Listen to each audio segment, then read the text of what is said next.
to YouTube. I'm going to start the Facebook stream now, so give it like 10 seconds.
Hey everybody, good morning and happy Friday, and welcome to the Friday edition of Tyngsborough TV Live. I am Town Media Director Steve Brogan, and this is our Friday wrap-up where we talk about all kinds of random stuff. Usually I have guests. I've got the Chief coming in just a few minutes. He should be here in about 15 minutes or so. He got tied up on a call, so hopefully he's okay and everybody else is good too. But yeah, he'll be here shortly, so we'll talk about all kinds of public safety stuff as well as a number of news items that I have to give you. There's a couple of new events coming up, as well as a bunch of stuff that's just going on in the next few months. So I'll throw that stuff at you so you can mark your calendars and be ready for that. And I have a couple of other special guests today. I've got 2 new employees, hooray, that have started in the Tyngsborough Media Department. Our first one is sitting right in front of me. She's gonna chat with us about herself. I'll introduce you real quick. Kaylee, how are you? I'm good. How are you? I'm good, thank you. So Kaylee Adams is one of my new employees, and then I've got Ray Sam Donkaham in the back over here. He's right now doing some stuff for me. He's doing some shares on Facebook and getting it out to all the pages that we share it across. So on that note, quickly, let me just mention that you can catch this broadcast in multiple different ways. So Facebook, if you watch there, you can watch it through all the pages that we share it to. Hi, Amy, by the way. You can also watch it on YouTube, on the Tyngsborough Mass YouTube page, and you can watch it on Comcast Channel 8, Verizon Channel 29 here in town, and at tyngsboroughma.gov on our live video on demand and streaming service. So multiple different ways you can watch. And if you want to watch on Facebook or YouTube, feel free to chime in, ask questions, throw out comments or whatever, and just otherwise take part in the conversation. There's always interesting stuff to talk about. So I always kind of laugh because people think Tyngsborough is this tiny little town that nothing ever happens in, but it's really not. There's actually quite a bit of stuff that happens. So on that note, I want to let you guys know about a few things that are happening. I've actually got kind of a laundry list here, a bunch of stuff. So first of all, if you are interested in running for one of the many elected offices here in town that will be coming up in May 14, there's a whole sheet of offices that you guys can take part in, possibly, and run for. Selectman, Assessor, Board of Health, Cemetery Commissioner, Finance Committee, Library Trustees, Housing Authority, Planning Board, School Committee, and Sewer Commission. So lots of opportunities if you are interested in elected office. However, you have to pull your papers by the 22nd of March. And you have to have them back by the 26th of March, and you need 50 signatures. So not a tall feat in order to get 50 signatures. I'm sure you probably have at least 25 friends that would sign, and then you can go someplace else and get 25 more. But generally fairly easy to get the 50 signatures, and lots of really good opportunity if you're interested in giving back to your community. That's really where, this is really where the rubber meets the road. There's a lot of change that can be made at the local level. I kind of always joke that, you know, at the federal level, that stuff happens, but it doesn't necessarily affect us, and there's not really much effect we can have on it. But at the local level, that is what directly affects you guys. So your trash pickup, your police, fire, and so on. That's really where you can make a difference. So all these boards have openings on them, varying from 2 to 5 year appointments. Any information, if you want to get more, you can talk to the town clerk, Joanne Schifris, and she'll be happy to give you more info on that. Also, the Shamrock Ball is coming up on March 16th at 6 to 8 p.m. over at Tyngsborough Elementary School. It's the father-daughter dance. Tickets are available, so check out tyngsboroughrec.com. You can go and get information on that and sign up. There's also a movie night coming on March 1st over at Old Town Hall. That's today. Today's March 1st. It's today. Yep, right. I'm waking up. This show is brought to you by caffeinated beverages and all the people who make them. Yeah, so today is the movie night over at Old Town Hall, 7 p.m. She's going to be screening Mary Poppins Returns. I'm pretty sure that's the movie she was getting. It was supposed to release today, so she was hopeful that she could get a copy of it. Also, for folks interested, the Rain Barrel program is happening. So they offer through the GreatAmericanRainBarrel.com, you can get a discounted price on rain barrels. And all the stuff that is associated to be able to capture water from your gutters and be able to use that for whatever purpose you want. Watering your garden, giving it to your pets. It's free, easy water, and it's actually a pretty good price too. I think they're about $69 is the normal price for the painted barrel, and it comes with all the pieces, like I said, so you can hook it right up and capture that rainwater. The pickup for the rain barrels is going to be the same day as the health fair, which is April 6th. So over at Tyngsborough Elementary School is where the pickup will be, as well as the health fair, obviously. It's the health and safety fair for the town, and there'll be tons of vendors and lots of stuff going on there, showing off all kinds of different things, different health-related stuff. But you can also pick up your rain barrels there, too, which is really cool. And there's also, I believe there's still some vendor spots, not 100% on that one because it's been a little bit since I got that info, but there may still be a couple of vendor spots open. So if you're interested in that and you want to be a vendor for the health fair, then contact Kerry Oon or Donna McPartland over in the Board of Health, and they can give you some more information. Also coming up, mark your calendars for these if you're a town resident, which most likely you are watching this. But on May 10th and May 24th are yard waste pickup days. So that's the curbside yard waste pickup where you can put out your your leaves and grass clippings and branches. And after all the storms we just had, or the last one anyways, with all the branches that fell out of the trees, you can get rid of that stuff. So it's a good way to get rid of it. Just go on the Board of Health page. You can see the specifics as to the sizes that things can be, because I think nothing over 3 inches, I think, is the max size. So, but they have to be all bundled and whatnot. So, but you can get more information there on the TyngsboroughMA.gov website. Just go to the Board of Health page and you can get that information. Also coming up on June 1st is Household Hazardous Waste Day. So that's a good one to get rid of all that stuff that you have in the house you don't know what to do with generally. Batteries and all kinds of things, tires, TVs, all that stuff you hang on to that you can't throw in the trash. That is the day to get rid of it. The Board of Health has a vacancy on there. So one of our members stepped off. So that's another, I think I mentioned that. Oh, actually, yeah, right. So I mentioned that in the elections that there was 1 seat open. There's actually 2 seats open for the Board of Health. Apologize for that. So yeah, there's a position open. I have to rewrite my list because it's kind of out of order now. The town's doing a surplus auction, and there are a number of jobs open. So check out TyngsboroughMA.gov. There's jobs open in the library, in the sewer department, and I forget the others off the top of my head. I think the highway department's one. There's a couple of them. There's quite a few. But yeah, there's like 4 jobs open right now. So if anybody is interested, or if you know somebody interested in a job in the town, that is something to definitely check out. It's right on the homepage. You can just go to the news and you'll see them listed there. The master plan session is coming up on March 13th at Old Town Hall. So this is the second visioning session that they're doing regarding the master plan that they're currently writing. So if you're able to, they need everybody to actually go there physically. So we're actually not going to be broadcasting it like we did with the last one. It's not quite TV broadcastable because of the format of the actual event, where it's just a bunch of tables set up with people having conversation at those tables. So it'd be a little difficult to actually film it and have it make any sense to those watching at home. So March 13 is that session. Starts at 7 o'clock, goes from 7 to 9. And it's a general session where they're going to talk about some of the more specific items on the master plan. I believe they're doing like the transportation aspect of it. So that'll be sort of one of the bigger portions discussed. So if you can make it, that would be very much appreciated, because that's where this is going to be the document that's going to guide the town for the next decade. So quite honestly, so if you can make it, great. That would be definitely important. And obviously I'll have some of those guys on, Chaz Dowdy and maybe Kim O'Brien on, to talk about that after the fact and kind of see what came out of it. So at least you guys can keep up with what's going on. Which is always handy. There's also a survey, another survey out. We just shared it the other day, and it should be going out actually again today in just a little bit. But there's a survey going out, so take that master plan survey. That'll also help guide the town.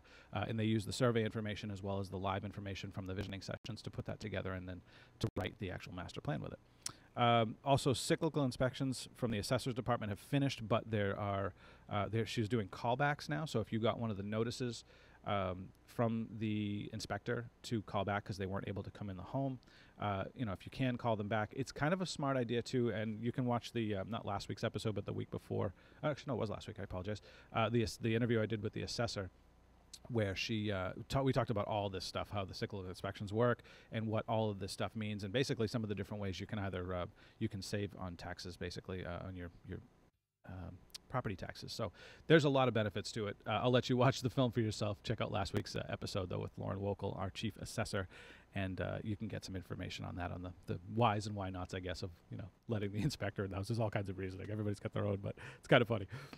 So also, let's see, there's an e-recycle day coming up on April 6th. I think that's part of the health fair.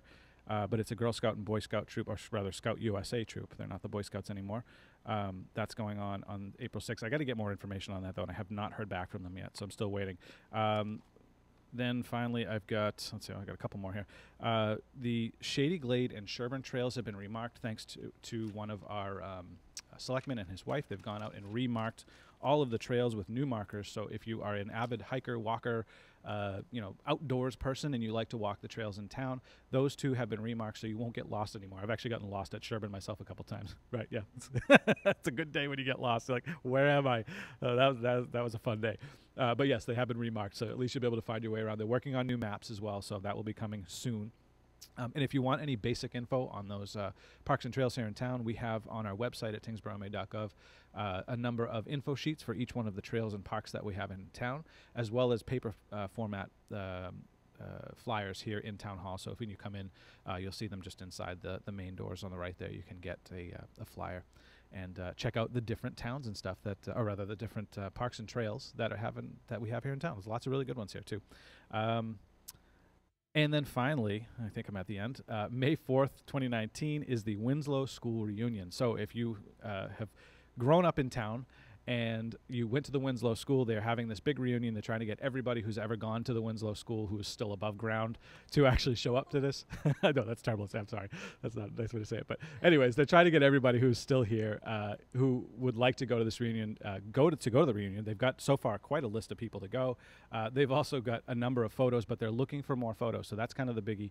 If you have photographs of Winslow School, class pictures, anything that you have that's related photograph-wise to the Winslow School, they would love to see that. Ashley Makovich has been saving and putting all that stuff together, so they're going to do a number of really cool things with that. So yeah, send in your photos. Go to the Tyngsborough Historical Tyngsborough Historical Commission page on Facebook, and you can contact Ashley through there. I think they have an email too, but I don't have it off the top of my head. And you know what? I still have more news here. The Friends of Tyngsborough Public Library is doing a membership drive from April 1st to They wrote March 31st. Ha! I think they mean May 31st. From April 1st to May 1st, I'm guessing that is. And they're doing a big membership drive, so you can get information at the Tyngsborough Public Library or go to tpl.org. tinglib.org to go to the Tyngsborough Public Library's website. Also, on March 23rd, there is an Alzheimer's benefit. I've mentioned this a couple times. Michelle Canning puts together this nice Alzheimer's benefit on March 23rd over at the Chelmsford Elks Hall. That's a cool one. Great benefit, and goes to obviously help support people with Alzheimer's. The Middlesex Conservation District is doing a spring plant sale where you can get actually really good deals on a lot of different types of plants, shrubs, trees, perennials, annuals, you name it. They've got all kinds of stuff. They're pretty decent. And the pickup will be over at Kimball Farm in Westford. What other reason do you need to go to Kimball Farm, right? I mean, we have some good ones here too. Ice cream, exactly. There you go. We have some good ones here too. But Kimball Farm is definitely a really good one. And that's where you'll be able to pick up all that stuff. The Council on Aging has a new newsletter.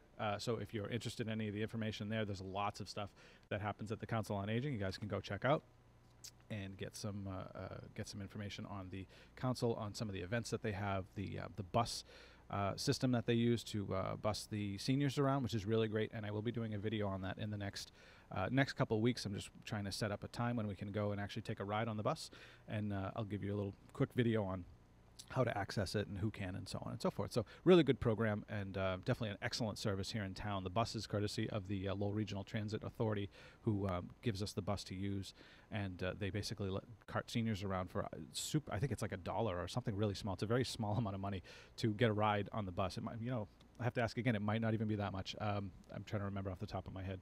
I have kids, so I'm tired. Things just kind of like float out. Anyway, so that's all I have for basic news. I've got the chief coming in just a minute, and before we get to the chief, I want to talk to first Kaylee, and then we'll bring Ray Sam on. So we got Kaylee sitting down right now because Ray Sam's pushing some buttons for me. So Kaylee, let me turn your mic on. Tell us a little bit about yourself. There it is. There you are. So I'm Kaylee Adams, born and raised in Tyngsborough. Been here my whole life. Went to all the Tyngsborough schools. I now go to Merrimack College. I commute there, about 45-minute commute with traffic. Okay. It's like yours. That's a long ride, yeah. Yeah, it's like yours. I'm a communications and media major with a film studies minor, so I'm getting into television production, all of that type of stuff. So yeah. Excellent. Yeah. Very cool. So, being film studies, this seems like it fits right in. Yeah, right up my alley. Yeah, very cool. It's All right, perfect. very good. So Kaylee is one of the new part-timers we brought on, and hey, Ray Sam, you want to come over here for a second? Well, Take my headphones. Yeah. Well, you could. Ray Sam could just sit. Actually, yeah, give him the headphones. Why not? So he can have conversation. So Kaylee was one of the. No, just jump in that seat. Yeah, you guys can swap out real fast. Yeah. So Kaylee was one of our. There we go. One of our new part-timers, and then Ray Sam is the other new part-timer that we brought on. Kaylee, you're in front of my camera. There you go. All right, good. I'm still teaching them. No, I'm just kidding. So this is Ray Sam. Whoop, wrong button. There we go. This is Ray Sam Duncombe. So you're going to see these two faces around quite a bit because they will be assisting with helping on meeting coverage, filming some of these little videos that I go out and do, maybe going out and taking photos and stuff. So Ray Sam, quickly, why don't you tell us about yourself? Okay, so who are you? Oh, my name's Ray Sam. I have been doing I've been in kind of like the public access TV media kind of game for a long time. I went to Neshoba Valley Tech, and I was doing TV media theater arts as my trade, and continued on with that with communications in Framingham State. And again, recent graduate, and we've worked together for a number of times, including at LTC. Yep, that's right. In those days, and yeah, I'm very excited to be here working and like getting to like really like know and to work with you. Excellent. Very cool. Well, I'm very happy to have some more help. I've had Karen Wolf, who's been tremendously helpful to me, working with me for a number of years now. And unfortunately, I lost Julia Coughlin. She no longer works with us anymore. She got a full-time job, so she couldn't stick around here anymore. But I'm sad to see her go, but I'm happy to see that I've got a couple of new people who seem very excited. Hopefully that'll last. No, I'm sure it'll be fine. And it's right up you guys' alley, so I think that works out well. Being TV film majors, I think that makes all the difference in the world because you kind of already have a basic understanding. And with them helping me now, we'll be able to expand and do some other new things. You know, Peg Access has been all about for a number of years, just the television aspect of it and putting it on Comcast or Verizon or whatever the town's carrier was. But now we're able to reach out to some other ones. So now before them, we're able to reach out on Facebook and YouTube, but there's a whole bunch of other things that I haven't even been able to scratch the surface of. So with your help, with their help, then we'll hopefully be able to do that too. So thank you both for coming on and joining me in this little program. And like I said, you're going to see more of these guys around. They're going to be co-hosting with me on Fridays, being able to fill in where they can and do some of what I had Julia doing before and some of the other little stuff. But like I said, you'll see them around town taking photos. You'll see them doing videos and at all the different events. So very cool. Very happy to have some help. I'm excited. All right. So let's see. Where do we want to go? So we're just waiting a couple more minutes for the chief. We're just killing some time. While we're waiting for the chief to come on, if you're watching on Facebook, let me know some questions you may have for him, if you have any. Hopefully you guys have a couple anyways. If you have any questions for the chief, because I have a couple things I want to talk about, and actually I'm going to tease them real quick before we even get into whoops, what happened? Before we even get the chief here, so that way maybe we can get him to get some good answers. That is. So first is this guy. He apparently is loose. Last seen in this area, Tyngsborough. He's an interesting looking character to say the least. But yeah, so we're going to talk to the chief about this guy just to see if there's any updates on whether or not he's been caught. Hopefully he has already, but he does not look like somebody I'd want to meet in a dark alley, that's for sure. No, maybe we can be a guest. Yeah, right. As long as he's wearing bracelets, those silver shiny bracelets with chains in them, he can be a guest, maybe. And then the other one, actually, I want to talk about the chief. This is rather disturbing, actually. I just found this morning. But this was a threat made by MS-13. That's one of the Mexican gangs that's come up and actually been in the States for quite a while now, from what I understand. They've made a number of threats that they're looking to basically kill off-duty police officers. So I'm curious. This was on the NYPD, obviously. I imagine, MS-13, from what I've heard, has been basically all over the country, not just New York. They're definitely not isolated there. But I'm curious to see what his take on this is. And if it means anything different for them. Do they just go about their day as normal, or is there another level of worry, I guess, or another level of attention that they have to pay to their surroundings? I mean, I'm sure they're already doing that pretty much all the time anyways, but you never know. That's pretty freaky, though. I read that one, and I was like, wow, that's scary. So, so we're going to talk to the chief about those couple things. What would you guys ask for the chief? What kind of questions would you want to know from our police chief? And you'll have to meet our police chief, obviously, because you have not met him yet. Yeah. Neither of them have records, so that's good. Yep. They have. Question is if he knows my brother. Oh, okay. Who's your brother? Dan Adams. Dan Police Adams. officer, yeah. Okay, and he's a police officer in town? In Pepperell. But Oh, okay. Yeah, he was in Dunstable for a while. His best friend, John Colburn, Okay. worked here also. So. Very cool. So, and Kaylee, I think you mentioned it, that you live in town, right? Yeah. Yeah, you do. Okay. 3 minutes down the road. Okay, yeah. So Kaylee's from town, so she knows about town. Hang on a sec. John Pelletier just sent me something. Oh, okay. So this is John. I will mention this. Thank you, sir, for sharing this with me. When she had wings, it's a. Hang on, let me see. Let me read this. A story told in sound, movement, and words about 9-year-old B. It just says B. Just plain B. Okay, yeah. Just like the letter B, like the grade, who is about to turn 10 and is not happy about that. B knows really. So it's a play.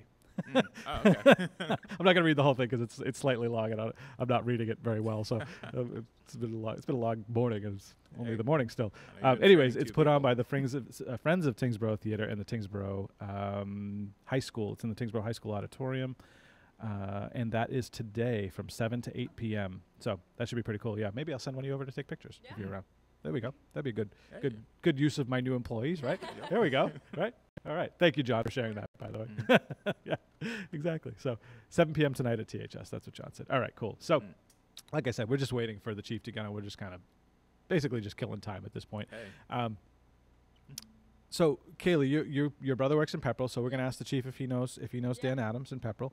What other kind of questions would you ask a chief? So think about it in this term. You've got a chief in a small town, right? Smaller town than all the other towns around. However, we're a border town with major highways and thoroughfares going through this town. So it's an interesting dynamic, and not to forget too, we have 4 high schools in this town, which is also another dynamic that like no other town around us has. Right. Having so many schools squeezed into, the footprint, the footprint of Tyngsborough. Not that Tyngsborough itself is small, but that's a lot of high schools to have in one small town. Generally, you have 1, maybe 2 if you've got a trade school or something like that. A tech school. So, I would say this master plan is coming up sometime soon. Yep. So I would just be curious in like where the chief would like to see the police department expand or see how they developed within like the decade. That I'd be very curious about. However, like again, I'm like more of a Lowell native and I'm still like navigating and learning my way about Tyngsborough. So I'd like to know favorite spot to eat here. Oh, okay. I would definitely need to know that because if I'm going to be in the area, I want to know like, all right, like, where's the good food? I need to know. Food is always the most important thing, I think, right, for Yes. all of us. Yeah.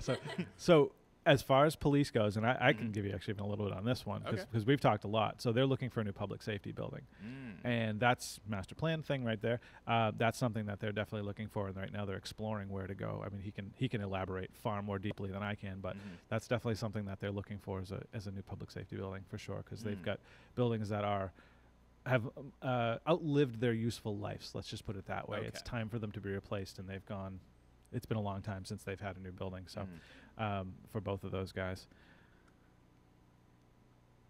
So somebody has a question for you guys, actually. There we go. John has a question for you. He said, welcome aboard to the new people. He said, question, why did you pick film, social media as your career? That's an interesting question. Yeah, you can both. Feel free to if you want to. Let's switch off. Go ahead. Yeah, let Kaylee can switch in. So at the end of the show too, we'll wrap up and I'll bring them both in so they can come and sit and we'll just kind of chat for the last couple minutes. So why did you pick that, Kaylee? Hello. What was your reasoning? So growing up, always interested in that type of technology thing. My dad is into computers. He's a computer engineer. So I was always super interested in that growing up. Started getting involved in it in high school. I did the Miss Massachusetts Teen USA pageant. So I learned a lot about social media and networking and all that type of stuff. And I was in front of the camera, which I always thought was pretty interesting. And then I started getting into it my senior year when I would go on little trips. I'd make videos and realized that producing was something that I loved doing and I wanted to do it as a career. So I went to college in North Carolina. I wanted to get far away. So I took a leap. I didn't love it, but I came back. So now I'm in Tyngsborough and I love it here. So yeah. So wait, so you were in school in North Carolina? Yes. And you didn't care for it down there? Not really. No. Was it the separation from home? Was it just? Well, it was super complicated because whenever I wanted to go home and see my family, or if I was sick and I just wanted to lay in bed, nope. I was plane right away, $200 or more to get home. So didn't love that. Didn't love the area. I like this area because we're about the same length away from the mountains as you are from the beach. You're not very landlocked. But I was super landlocked there, and I didn't have a car, obviously. So, yeah, it just wasn't for me, and there was better opportunities around here as far as jobs and careers went. So that makes perfect sense in terms of the amount of jobs and availability of all that stuff around here. Not to mention, there's so many schools you can go to, from film schools to just the general liberal arts and things like that as well. I imagine the options open up quite a bit in terms of that when you stay a lot of the jobs too in North Carolina were North Carolina based, and I didn't want to stay in North Carolina after graduation. Yeah, you end up getting kind of stuck to that place, don't you? Yeah, after school, because you're going to end up getting jobs around. Interesting. That's an interesting take on it. Which I never thought of when I was graduating high school. All I was thinking was I wanted to go far away for school, but I didn't think about that. the ultimate college kid dream, like, I want to get away from my parents and go someplace, I got my taste of it, didn't love it, so I'm back here. Interesting. All right. Well, we're glad to have you back. We're I'm glad happy you're back to be in this area. So very cool. All right. So our chief is here now. We're gonna have him step in and get into some of the meat of this conversation. So thank you both for sitting in really quickly. And then we're going to, like I said, I'll bring them back on at the end of the show. Once the chief is gone, we'll chat for a few more minutes. So Chief, if you want to come on in and we can chat. Let me kill this mic for the moment. And we'll get into some conversation. Whoop, we just lost a camera. Kaylee, you want to hit the live view on that camera for me? The LV button for me? Kaylee. Yeah, Kaylee and Raysan. Those are our new. There we go. I'm back. Yep, you got it. Perfect. Thank you. Camera decided to shut itself off.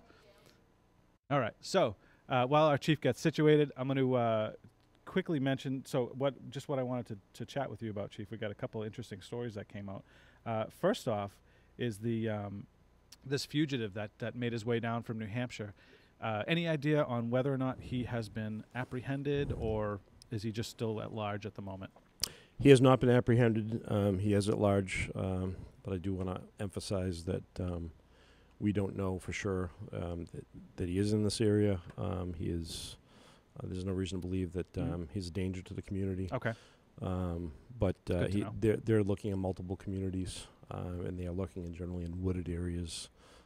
So they think he's hiding out. Tyngsborough's among several communities that they're looking. So there'll be some additional information when we can put it out. Okay, excellent. Yeah. So he's still at large, but like you said, not likely a danger to the community. So that's good to know. And most likely he was just passing through. He was just spotted around here, I assume, right? That's correct. Yeah. And we don't even know that for sure. Okay. Yep. All right. Good to know. Also, this story, and we could talk about this a little more after, because I want to talk to you about what's going on in the department currently. But this story popped up, and this actually kind of frightened me. I don't know if you've seen this. The threat to the NYPD and just police in general, off-duty police officers from the MS-13 gang. Have you heard about this? Yes. Yeah. In general, I've heard very general information about it. This is obviously a more serious threat, but they receive threats all the time, unfortunately. True. Very violent gang. Yeah. Bad people. Does it make you think any differently though about your day-to-day goings when you hear about stuff like this, these kind of stories that come out? We all think about it, especially the officers who are on the street every day. We live in a community that is in between two, fairly good-sized cities for this area. And so there are gangs. It's well known. It's not a secret. And some of them do have a propensity for violence in general against each other, against rival factions, and obviously against law enforcement. So it's something that our officers are trained for, and trained to deal with, and to expect the unexpected. As you know, that motor vehicle stops, and that's why it's become, it's one of the most dangerous things a police officer can do, because you're stopping somebody for a red light violation. You don't necessarily see who or what is in the vehicle. You don't see, there's 4 or 5 people in the vehicle sometimes at night, and it's kind of an unknown, and you're walking up to an unknown situation. So. Well, it makes me think of the incident just a couple months ago where one of your officers went to pull somebody over, and the guy rammed him with his car. That's correct. I mean, that's frightening. Yes, and right in Tyngsborough, and people do have a misunderstanding, and sometimes they think, well, nothing happens in this town or that town. It's a small town. Happens everywhere. Right. It can happen anywhere. Well, we were It talking about certainly that does. before you got here. The small town thing. You're right. Course. It happens everywhere.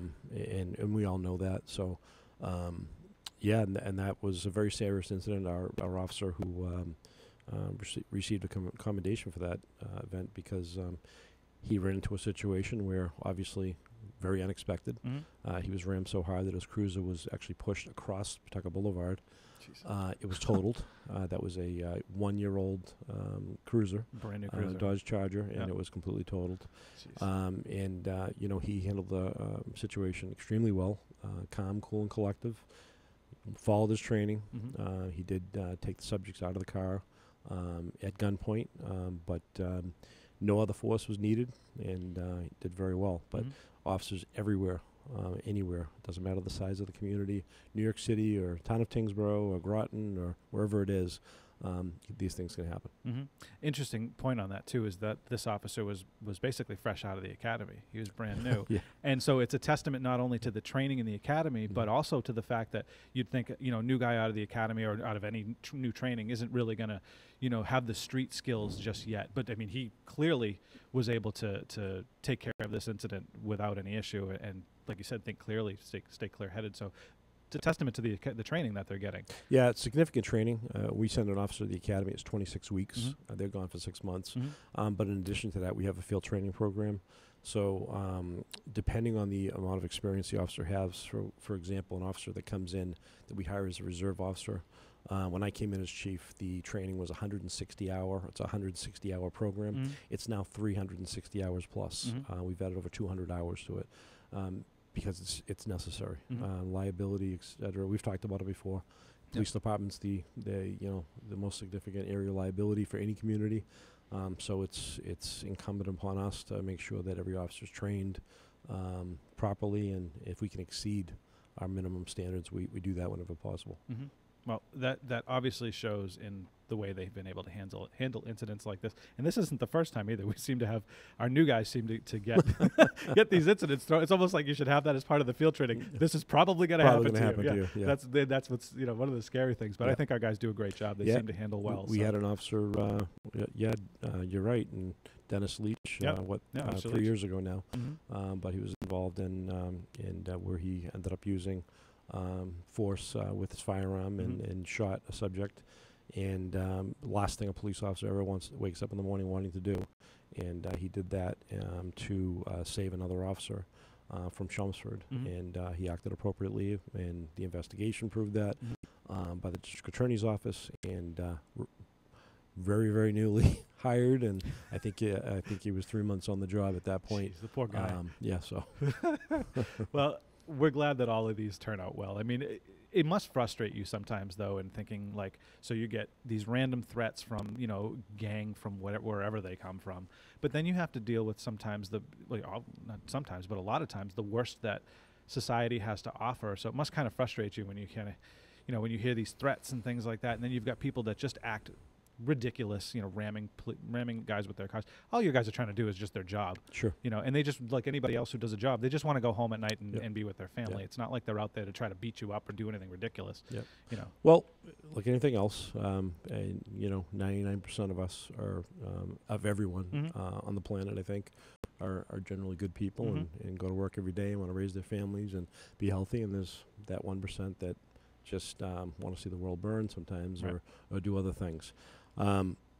Police officers are no different, human beings, and I haven't met one yet that wanted to wake up in the morning and say, boy, I sure hope I get into a shootout tonight, or I sure hope something really bad happens. And I have everybody micromanaging and looking at a 30-second incident and taking the next 6 months to dissect it and figure out all the little things that I could have done that I didn't do in that split second that I had to react. So we know, obviously, sometimes it's ridiculous, but it's the nature of the beast, and you have to rise to that and understand that those are the conditions and not complain about it. And that's the very reason why we have to just get better. We have to have better training. We have to have quality hires and make sure we're hiring the right people. Not everybody, no different than any occupation. Not everybody is intended to be in this occupation. Not everybody should. Right. And that's true. Not everybody gets a trophy. Big believer in it. Wait a minute. So, wait a minute. No, yeah. I expected Are you a part trophy. of that? Yeah, yeah. You part of that generation?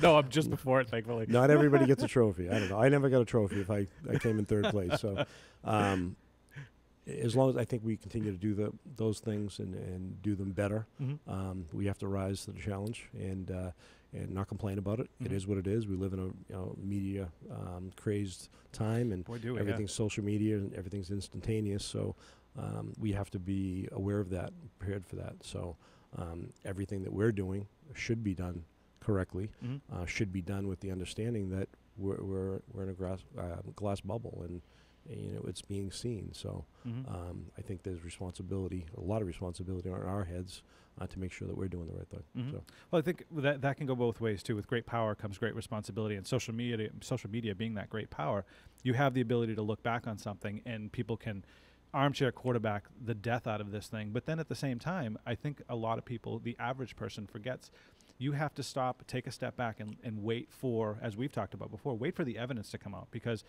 we're only seeing a 30-second or 20-second or whatever snippet of that incident. You don't know what happened in the minutes before or the minutes after.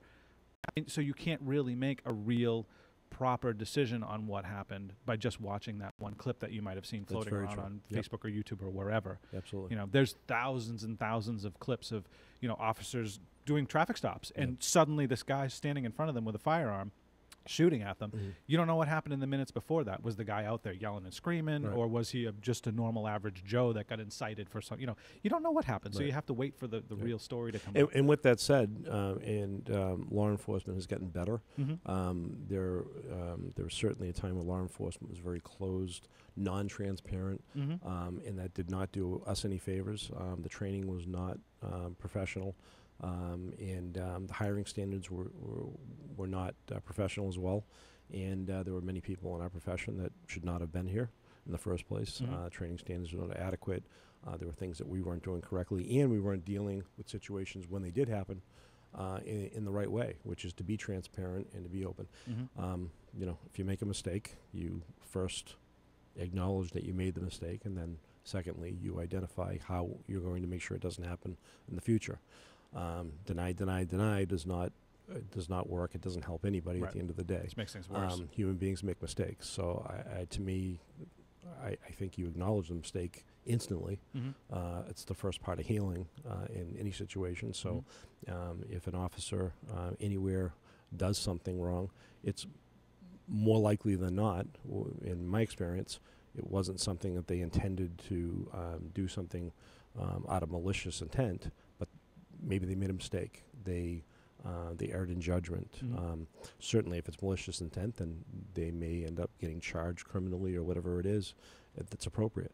But most times, it's a mistake, and or it could be a failure to train, or whatever it is. We, as law enforcement professionals and the administrators that run the departments, are responsible for identifying the mistakes quickly, acknowledging to the public that we made a mistake, and then fixing it. Coming up with some type of training regimen. I think it's a lot. I think that's a lot easier. To me, that's a lot easier than trying to deny that. Excuse me. No, it's okay. And then trying to deny that, and that there was a mistake made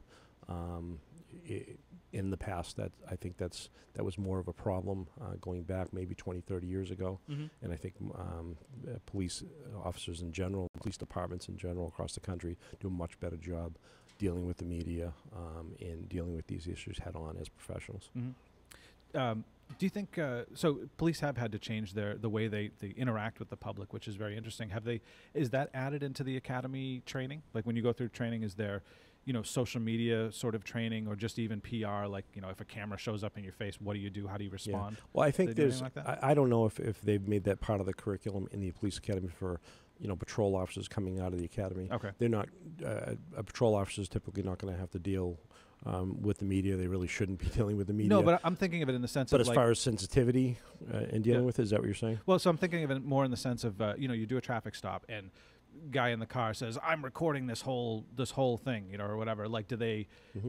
Yes. Is there any thought in that? There is, and you have some incidents that you can find, on video. I've seen them where the officer. There's been people that have been arrested, and people have a right to videotape you, unless they're interfering, obviously, with you in your job. Some people are very obnoxious, and the whole point of what they're trying to do is to get you mad or to incite you, and if they're not interfering with you, let them videotape. Who cares? If you're doing your job and you're doing it right, let them tape. I watched a training yesterday.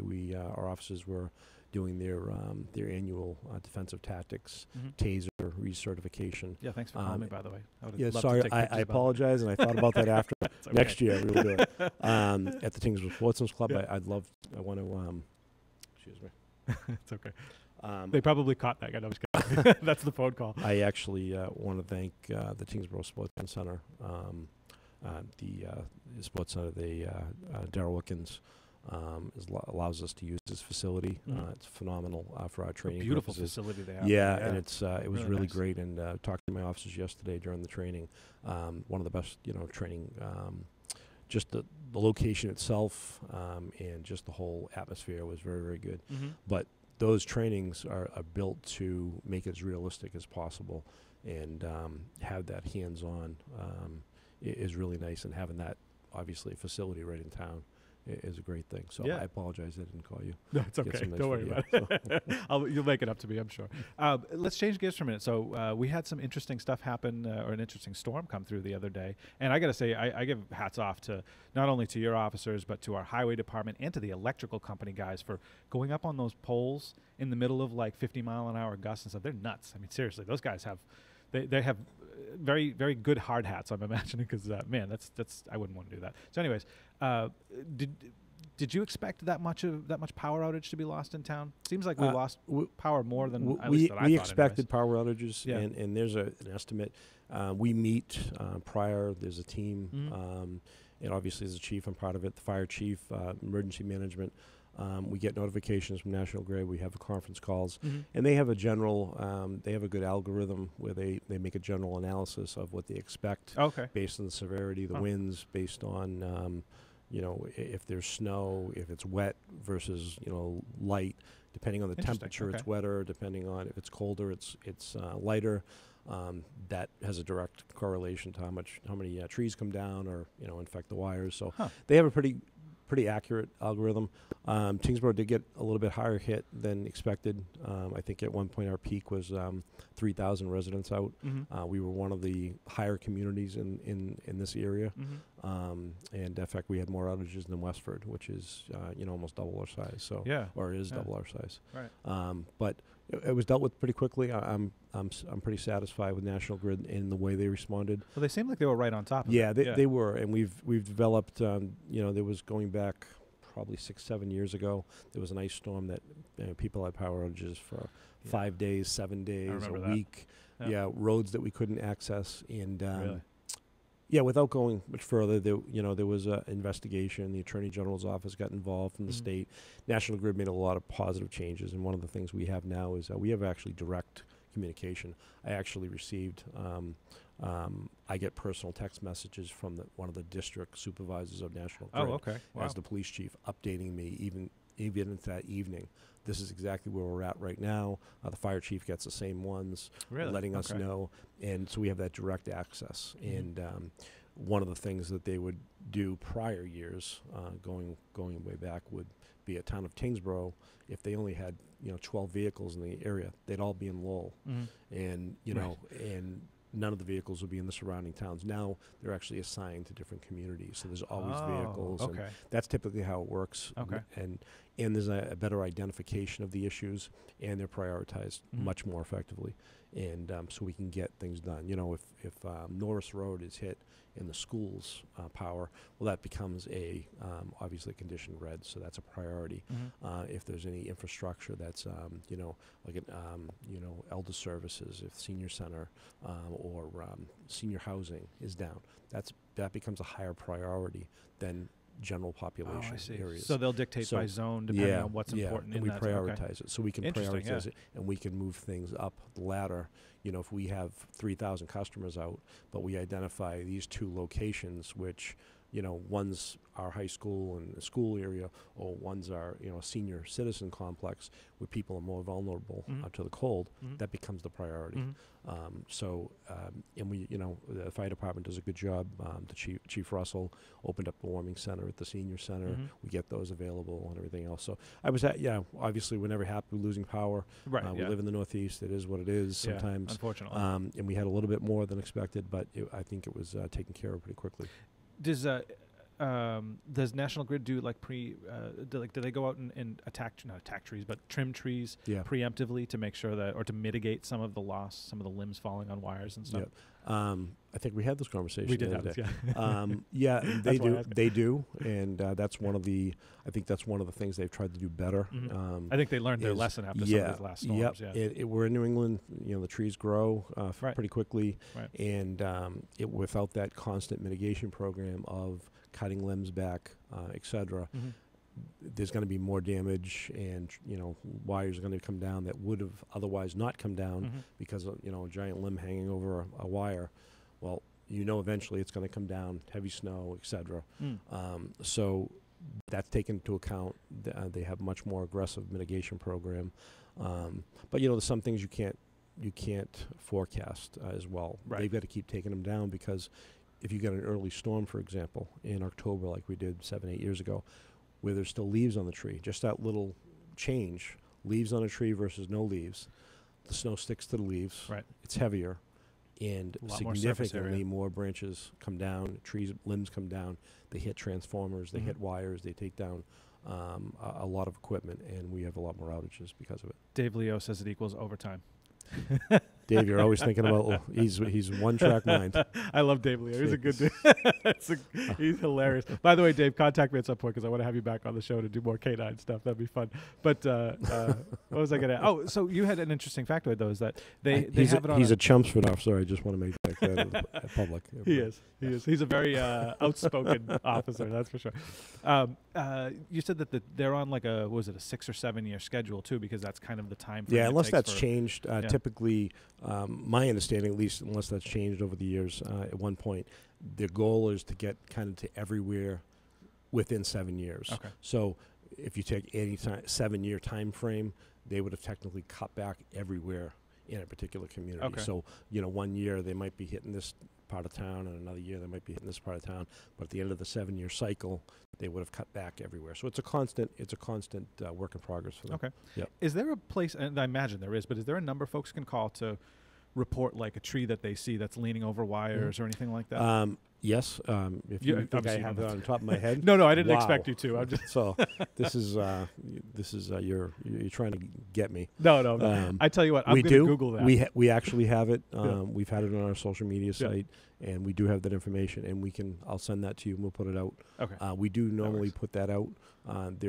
We have numbers specifically for law enforcement or public safety to use. Oh, okay. The public has numbers to also use to report outages. I imagine they would probably just call the general customer service line. Well, there's different, but there's different numbers based on the emergency. If you have someone, for example, like we said, like an elderly person on oxygen, and there's an issue with power, and you know they need power for a medical device or something like that. That becomes a much bigger priority. Okay. And either we get other emergency services out to them, or National Grid will make that more of a priority. So that is available to the public. Okay, good. Yeah. So as soon as I get that, we'll post that and get it out there. Okay. I didn't expect you to know it. You're ransacking me. I'm sorry. So what else is going on at the department? What's new lately? The last couple weeks new? Since the last time you were here? Not much different from last time. We're still working on the budget and working on planning. We, as I told you, we anticipate some retirements and coming up in the next few months, and we are working that means job openings potentially, right? Yeah. And so we encourage people, to send in their resumes and cover letters to Deputy Chief Woods, and we are also looking for. We're going to be hiring more reserve officers for our program, and as well, we're going to be seeking out more full-time certified officers as well. So Excellent. it's going to be an interesting year. Excellent. So lots of opportunities for folks who might want to get into the police work. Yep. Be police officers. And we're expanding the school resource officer program once again. So we'll be going up to almost 4 full-time officers. So wow. Okay. yeah, so I'm very excited about that. Excellent. That's good. So you everybody goes through the reserve officer program, right? They start there, or you can bring somebody in from outside who's already maybe a full officer who's put themselves through the academy. We've talked about this a bunch before too, but I think it's always interesting for folks to know that we don't go through the civil service aspect. You have the reserve officer program, which is how you bring in new. Tyngsborough withdrew from civil service, I believe, probably 30 plus years ago. That seems to be the trend. A lot of other communities are tending to withdraw from civil service. Not taking a dig on it. I know there's some of course not. Right, some good things for it. Yeah. For there's us, pluses and minuses to I everything. certainly appreciate not being in civil service, and the reason being is we have more control over who we're hiring. So we have a very specific program where we hire reserve officers, and we typically get to look at those officers over a period of time. They go through our field training programs. It's our officers evaluating them. It's our supervision. It's our management. So, by the time we get to the point where we may offer them a full-time position, we know who we're getting, and we know who we're potentially hiring.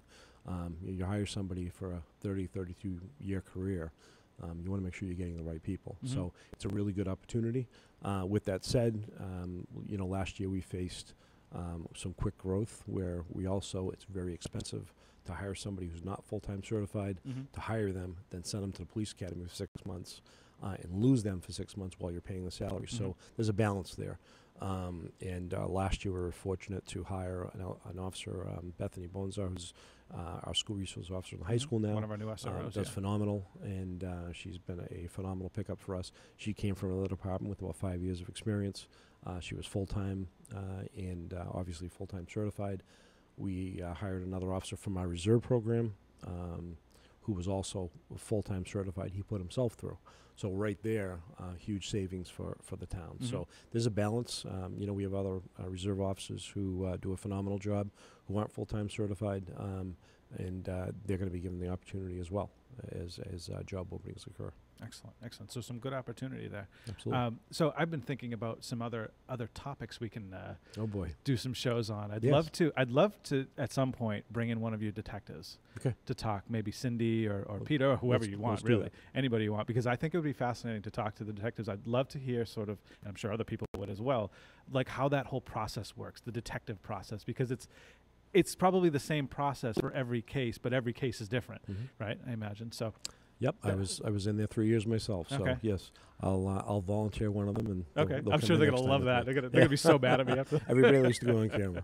Yeah. And the other one I want to do, and we've talked about this before, is bringing in one of your cruisers, and just kind of show everybody like this is the kit that's inside. Like this is what these guys have to work with, and I think it'd be fascinating, it'd be a fun peek into the sort of the daily life of an officer and the gear they use. What are you guys using? Is it the same stuff people buy off the shelf and so on and so forth? So I think it'd be kind of fun to check that out. You just want to play with the police. I really do. Yeah. I want to drive one again. It was fun. I shared out that video last week with the snow clearing. So which reminds me. So we shared out the video with the snow clearing. Clear your cars off. We're asking you this nicely. Please, for the love of all that is good and holy, clear your cars off. I actually drove behind a car the other day, and they had about 6 inches cleared off the back of their car, and had them stopped. But it's just.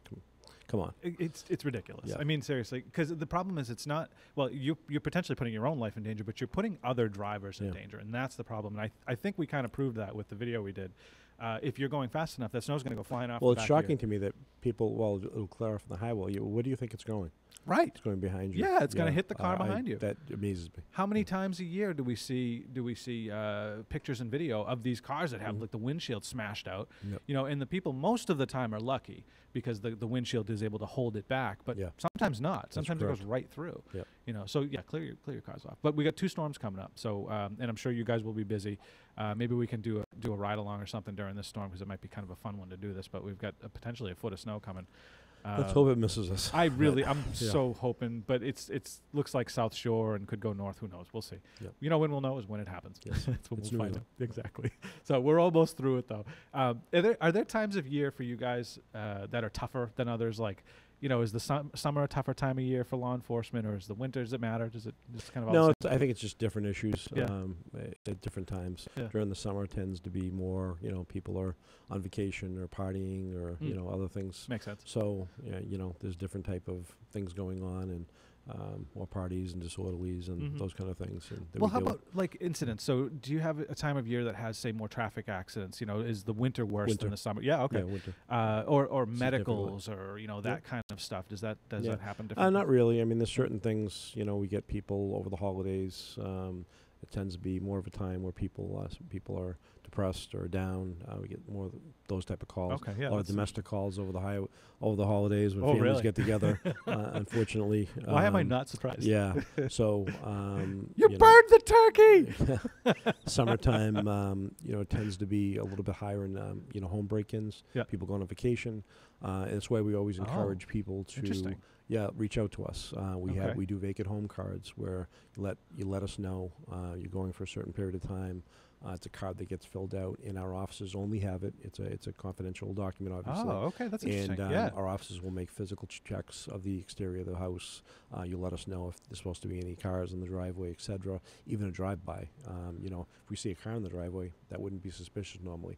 But if we have a vacant home card and says there's not supposed to be any vehicles in the driveway, well, now the officer's going to stop and check on that. Okay. So an awful lot of people use that service in the community. I've never heard of that. And what did you call this again now? It's a vacant home card. Vacant home card. And where can folks get They can call the department. They can call dispatch. Dispatch will fill it out for them. They can come into the PD, come right into communications, and fill one out. So as the summer, I'm thinking as the summer months start to come on, or spring even. Man, I hope it would get here sooner. But I'm going to start mentioning that because that's really interesting. I've never even heard of this, the vacant home card. That's really fascinating. I don't know where you've been. Okay, yeah, I guess I don't know. I've been trying to make videos. I don't know if I thought I mentioned that to you, but maybe not. No, yeah, that's news to me, actually. No. Okay, so as the spring and summer months come on, I'm definitely going to remind folks about that, the vacant home cards. It's easy, and it's very helpful. Yeah. And so they just call the department? They call the department or just swing in and come in and see, talk to one of the dispatchers, and they'll fill it out. Okay. Yep. So there we go. I learned something today. Wow, I love learning things. Yeah, I like having you on because I learn something every time you come here. I learn something every time somebody comes on. But I apologize for being late today. That's okay, no worries. Not a big deal. Do you have to run, or do you have a few more minutes? I got a few more minutes, and then I have to run. All right. So, any other things going on at the department lately? You said just basically working on budget and the usual stuff. We love doing budgets. Yeah, no, not really. Who does? Who does?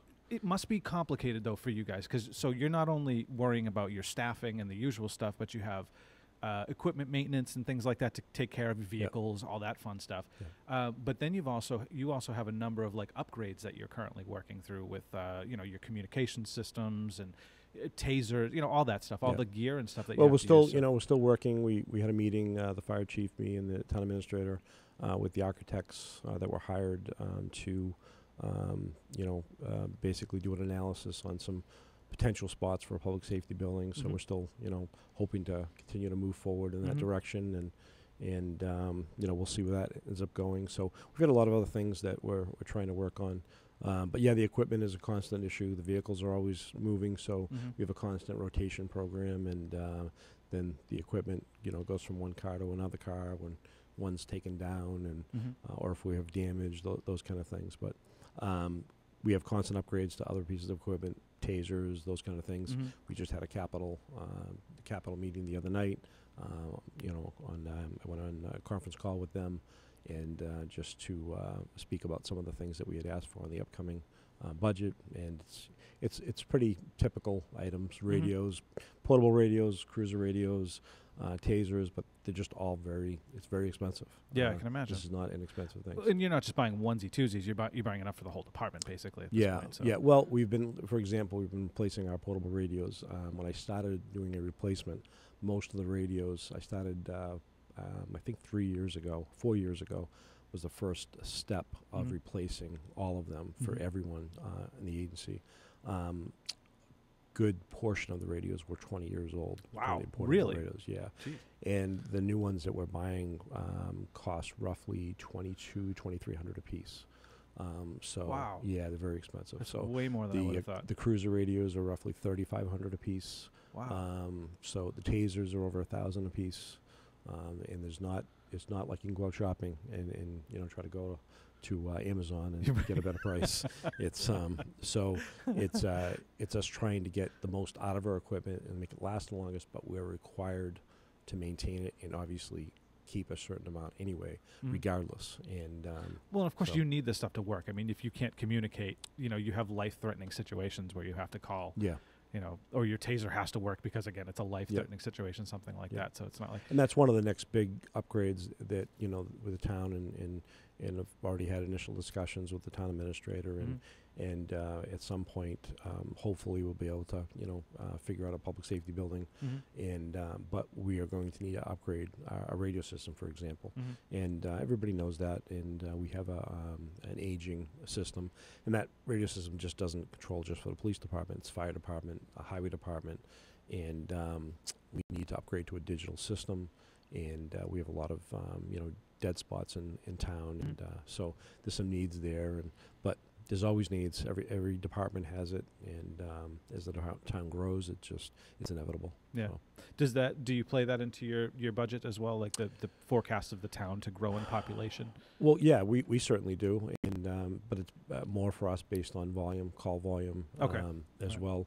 Okay. And it's not really based on just what the population is. We look at call volume, types of calls we're going to, et cetera. Okay. So there's been a steady increase.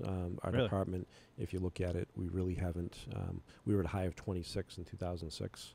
Then we went down, and now we're back up to 27 full-time officers. So we were at 26 in 2006. So 13 years ago, we have one additional. Wow. And 3 of them are in the schools. So interesting. Yeah. So I think we're doing more with a little bit less now, but it's not a complaint because things are tight for everyone. Yeah. The schools, you know, are looking for more resources. The highway department and fire department and everybody can, you know, give a valid reason why. So it's something that we all have to kind of work with, and there's limited resources and do the best we can. Well, it makes sense. And then to the budgeting point, I mean, every department has to budget.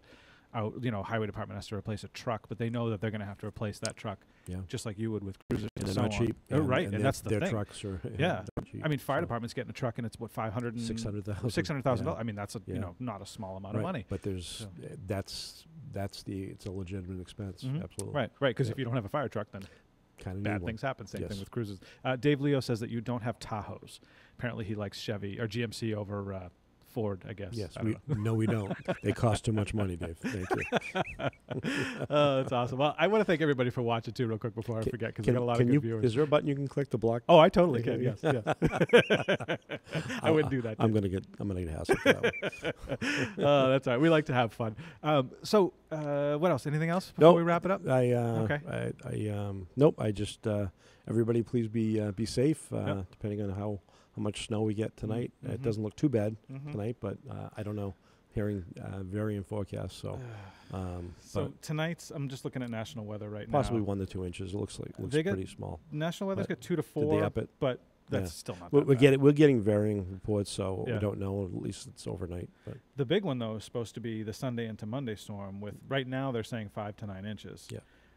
So who knows where we'll go from that? I mean, that's probably they haven't been very accurate lately. So no, they have not. We'll see. Yes, yeah, I totally agree with that. It's a little bit. It's been about half of what they've said each time. So I'm hoping the same thing happens. So, but we're very fortunate out here. Our highway department does a great job in every one of these storms, and I don't know if people realize, you know, driving around a plow truck is actually not the easiest thing in the world, and they work all night, and they do a great job.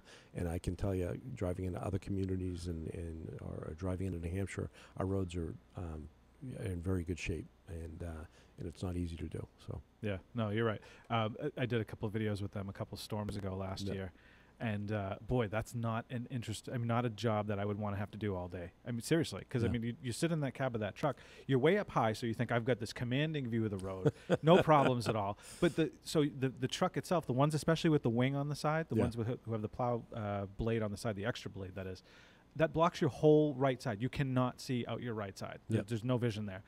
On top of that, you have people who think that they can drive all close to the plows. I saw it a dozen times, and I was only out with a day for them for a day. It was amazing. I'm pretty sure if I did it, I would get back to the barn, as they call it, the office, and think I did a great job. Then we get 80 calls from all the mailboxes I knocked over. So yes, they do a really good job. No, they do. They do an excellent job. So hats off to all those guys for all the hard work. They'll definitely be out in force, of course. With and these we storms. ask, as we do every storm, we ask people, from what we'll put out a notice, but when the storm starts, we ask, and we do put out a no public parking ban, and it's not to be mean, but it's to help our highway department clear the roads.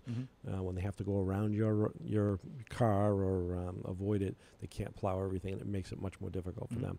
So we ask everybody to clear your vehicles off until the storm is cleared, and their job is done. So. And that's you do that every storm. Every storm when there's snowfall. Right? Absolutely. Okay. So clear. So keep that in mind if you're a town resident. You have to be off the roads. And we never want to tow anybody's car, but obviously people's cars, are subject to being towed without notice and at their expense, and we don't want to do that, and we very rarely have to. This community is great in responding to that and respecting it. So, well, you've told me that before too. You guys definitely try to avoid having, because there's a huge expense when you get we don't towed. want to. Not to mention the trouble you might have to go through. We absolutely don't want to, and we typically don't have to, as I said. But all right. Okay. Well, thank you again for coming on. I appreciate it as always, even though you were late. Sorry for my late. I'll excuse it. Don't write me up. and the no calling for the training. Oh man, I'm so disappointed. No, it would have been fun, but next time we'll catch up. I got to get you on this training schedule. Yes, definitely. Please. Thanks, do. Steve. You're welcome. Stay safe, everyone. All right. Thank you again, Chief. So that does it for the Friday wrap-up, folks. Quickly, I just want to recap a couple of things before I wrap up. Just some of the stuff that's coming up. So tonight is the play that was mentioned, the play When She Had Wings. So if you want to check that out, that's over at Tyngsborough High School Auditorium. It's happening from 7 to 8 p.m. So that's going on this evening. And hang on, let me get back to my page here. Where did it go? There we go. Okay. And let me see the other quick things coming up. There was a number of things. I won't go through this whole list because there's a lot. But elections are coming up, so that's May 21st. I'm not going to mention it. Movie night tonight. That's the other one I wanted to mention. Movie night is tonight over at Old Town Hall at 7 p.m. Also, Mary Poppins Returns, and you can watch that at 7 p.m. at Old Town Hall. So that'll be a fun one, and you'll get to watch a movie and sit and bring your blankets and your comfy stuff, and there's popcorn and all kinds of cool stuff there. Why don't you guys grab the other seat and plop that right in front of me here, and we'll talk for just another minute before we wrap up, and you can pull that other microphone while I'm doing this. Also, the rain barrel program. So that's a big one they've been wanting to make sure and get out there. If you're interested in rain barrels, there's lots of good reasons for them, definitely. Sorry. You can capture the water and use it for your garden. If you guys want to swing out that second mic, swing that one over to Ray Sam. There you go. And swing that one up. There you go. All right. And so the Rainbow program is really good. It's a discounted rate, so you can you can purchase one of these at an extremely discounted rate. I think it's like 40% off or something like that, which is good. It's a decent deal. And it comes with all the pieces and stuff. So if you're into gardening and all that fun stuff, definitely a cool program. The health fair on April 6th. Mark your calendars for that one. That's always a big and important event, and there's lots of really good stuff you can learn there. We'll actually be there as well, doing some stuff if you guys are available. I mean, I'll definitely be there, but if they can too, that would be great. You get to meet them, and so I've got my 2 new staffers. You'll get to meet Kaylee and Ray Sam as well. Also, a whole bunch of job openings. I'm not going to go through the list, but there's a whole bunch of job openings. Go to tyngsboroughma.gov, and you can see that list. There's a bunch of really good gigs though, if you're interested or know somebody who is interested in a job. I'm gonna wrap it up on that. The new stuff for now. The only other thing I want to mention that's super cool, and if you get a chance to, if you're a Verizon customer here in the town of Tyngsborough, Dave Leo is performing live all weekend. I don't know what that means, but it's what he said. Right. I lost my train of thought. Darn it. Dave Leo totally made me lose my train of thought. Thank you, Dave. Hate when that happens. Appreciate it. Oh, it drives me crazy. Oh, that's what I was going to get to. I'm sorry. I just remembered. So if you're a Verizon customer here in the town of Tyngsborough, super cool thing that I finally got set up over the last week, the end of last week, was we now have a 3rd channel activated here in the town. So I've mentioned this before, I believe, but PEG access, public education and government, those are the 3 channels that the towns get, right? That Comcast or Verizon or whoever the town's cable subscriber at the time provides to the town. We'd only been using 2 of them on Verizon and 1 of them on Comcast. We're now actually using 3 of them on Verizon, so all 3, the public education and government. The education channel was the one that was just turned on. So that is channel 28 here in the town of Tyngsborough. So if you are a Verizon customer, you can go to channel 28 and you will now see some content. There's not much there right now because we're still working on the schedule for it. It just got turned on, so we're still working on that. But you will see some content from the town's education channel, and what it is going to consist of is basically all your school committee meetings. We'll put the Greater Lowell Tech meetings on there, all the plays and all the other cool stuff that comes out of the school department. There's lots of really cool programming that comes out of the school department. They do a nice show called Crossing the Bridge, which is actually really well done, I think, anyways. And so you'll get to watch that there, as well as any other educational content that we find. We're going to try to put up some classic arts showcase stuff and NASA TV and some of the different, different educational programs that are available. There's quite a bit of it, and we'll do our best to populate that with some of the really good local stuff, local sports. Any of that we get, we'll definitely be populating that. Haven't heard from him in a little bit, but one of our local residents was filming some games for us. Hopefully we can get that started back up as more of the sports continue, and maybe I can even send some of my newbies out to go take some photos and maybe write up a little something about that, or just get a little video. That would be fun to showcase some of the different things that are happening in Tyngsborough sports, because there's tons of it. You guys have so much stuff going on. It's not even funny. I can't keep up with it myself, so that's why I had to bring out some new people. So I'm very excited to have them both on. Actually, my two new staffers here. So actually, before we wrap the show up now, I'm going to reintroduce them again so you can meet them. I got Ray Sam on the left and Kaylee on the right. They are our new staffers. So welcome, Ray Sam and Kaylee.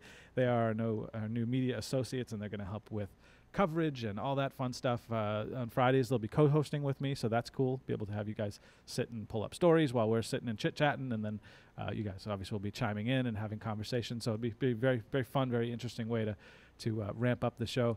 And also, we're working on some different ways to reach folks out there in the TV world. So depending on what your favorite platform is, a lot of people like to watch, obviously, on Facebook and also on YouTube too. YouTube's actually done better. I've seen some more people watching on there as well, so that's pretty cool. But we're trying to find other ways to reach you, because there's different demographics of folks that it's difficult to reach sometimes. So, before it was, Facebook would be a good way to reach everybody. But then a lot of the younger kids now, high school age and younger, are moving away from things like Facebook. Sure. So what are they using? So we're trying to find different ways to reach them, as well as other ways to reach outside, beyond these platforms, to the newer in your home on-demand TV stuff. So i.e. like Roku, Chromecast, that kind of stuff, where you can basically watch whatever you want when you want, but still on your television. There are still ways to watch, obviously, these things currently on your television, but those are some of the newer platforms that we're finding ways to reach out to. So my new staffers are going to be working on some of that as well, figuring out some of those details with me, so that we can bring this stuff to you as many different ways as possible. The more the better, right? I mean, honestly, the more ways you can see us, the better. I don't know if you want to see me that much anymore, but you guys are probably tired of me at this point. But we're just doing the best we can to try to reach out to you, because technology changes, and when technology changes, it opens up doors in one place and closes doors in another place sometimes, but sometimes those doors stay open, so you just have to keep doing all those different things. So so that's going to be kind of cool. And then also what you guys will be helping me with is also with the new studio that we are still currently working on design phase.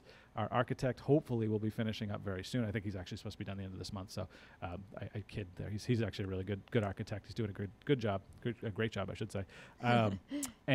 So once that's done, then we'll be going out to bid to get some construction work done and do the renovations on this new facility, where we'll have studios, unlike this room. Very exciting. I'm going to show you real quick. So this is a wide shot, kind of at least where we're sitting in this area. But this is the corner of the community room here in Town Hall, where we've occupied this space, and we've outgrown it. Let's say I can't do programs enough times a day because of other events that happen in here, because this is the town's general purpose room. There's meetings that happen in here. There's, from the town government meetings to other meetings and events, and the library does lots of really cool stuff, and they use the room. Obviously, this is their room as well.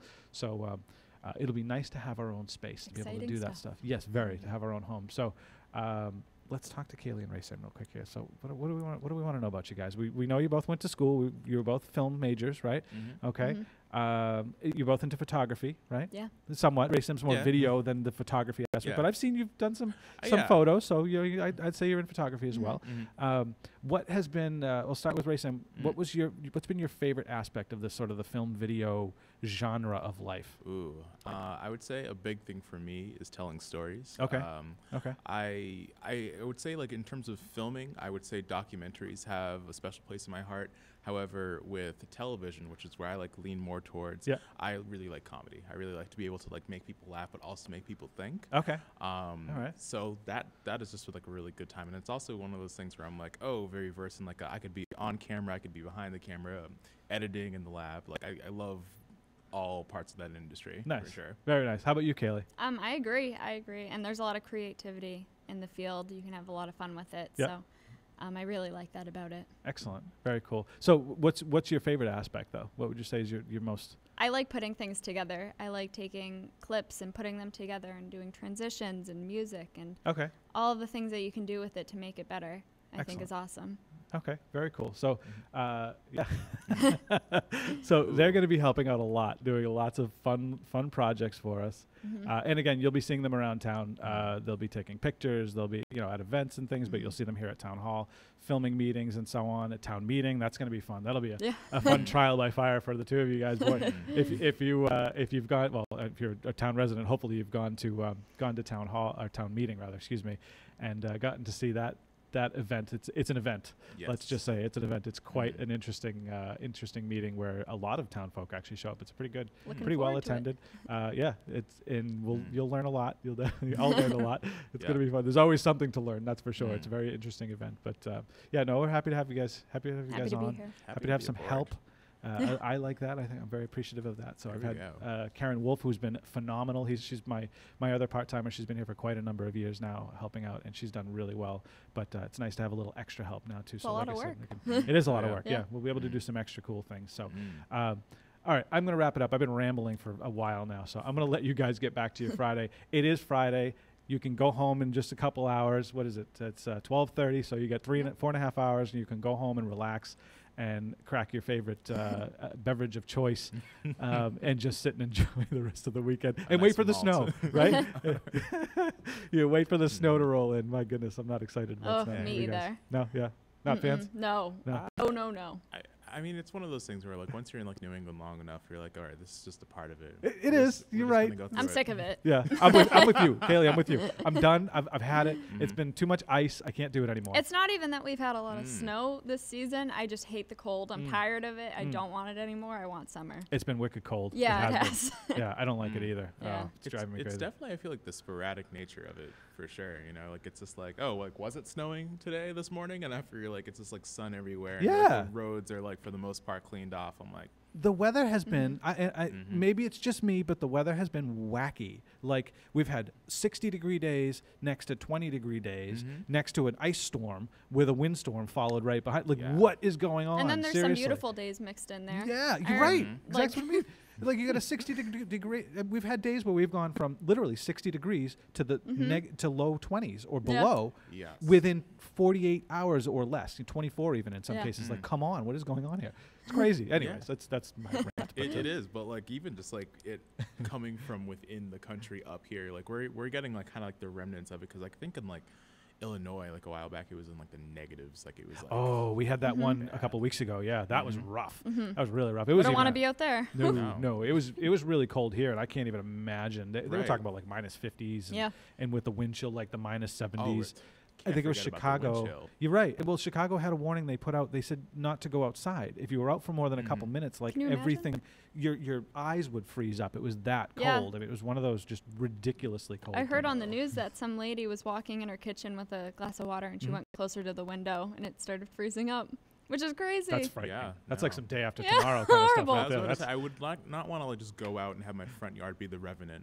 That's not what I'm here for. Seriously. Oh my goodness. All right. Well, we're gonna wrap it up. Thank you guys both for being on here. I appreciate it. You're welcome. And like I said, you're gonna see more of them. So as time goes on, you'll see these guys doing different things around town. Thank you guys to everybody for watching. Everybody that's on the chat. Dave, Pat, Maria, John. There's a whole bunch of you guys watching, so there's tons of names here actually. Maybe my mom's watching. Okay, this is probably one. Honestly, it's probably one of the more watched broadcasts. There's a lot of names on here and good comments and stuff too. So thank you guys for watching and checking this all out. Don't forget that you can watch us a whole lot of different ways. Facebook on all the different pages we share it across, including town pages and some of the town group pages that we put it out to. YouTube, where you can watch there as well. On both of those platforms, you're welcome to chime in, ask questions, and so on. Trying to get more people to watch on YouTube. Nobody really chats on YouTube, but a lot of people chat on Facebook. Go figure. I would have thought the opposite, but thank you, John. Appreciate your comments there. Very nice. But yeah, you can watch us on those two places. You can also watch us on in-town Comcast 8 and Verizon Channel 29 is the two channels we put this out on. And you can also check it out on tyngsboroughma.gov on our live video on demand and streaming, where you can watch all of our past content, all the meetings that we filmed and everything else that we filmed and put out there, as well as watch live stuff. So if you're interested in watching live broadcasts and say maybe you're out of town, you can watch there as well. Watch on demand or video on demand as well if you're not in town. So if you still want to keep up with what's going on in town, definitely a great way to keep up with the events as they happen. There's lots of stuff that happens here. So especially if you're into a specific subject, there's all kinds of things that happen, whether it's planning or zoning or selectmen in general or whatever the case may be. So definitely a lot of ways to keep up with that stuff. And we do our best to make sure that that's all available to you. Sometimes there's technical difficulties, but it is technical stuff. So sometimes there's just things out of our control.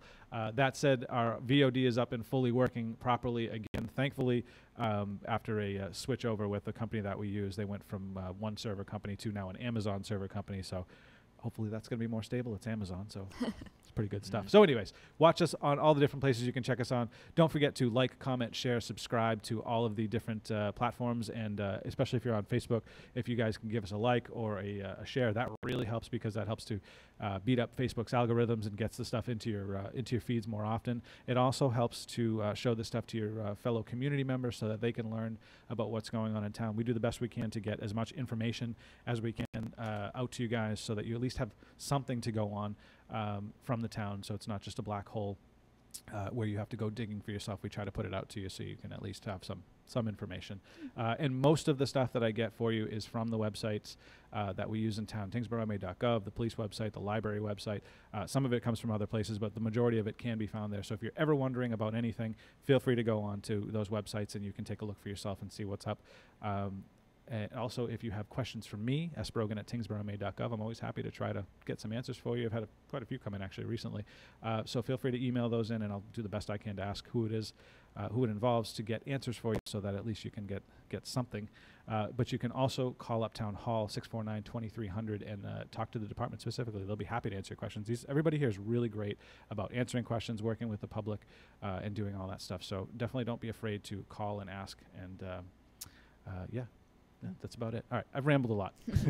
Thank you again, both of you, Kaylee and Ray Sam. Excuse me. Wow, I just totally combined your names right there. Yeah. That was weird, right? Yeah. Kaylee and Ray Sam, thank you both very much for being here. Thank you to our chief for being here as well. Thank you to everybody for watching. I appreciate it. And like I said, don't forget to like, comment, share, subscribe, and I'll see you guys next time. Bye, everybody.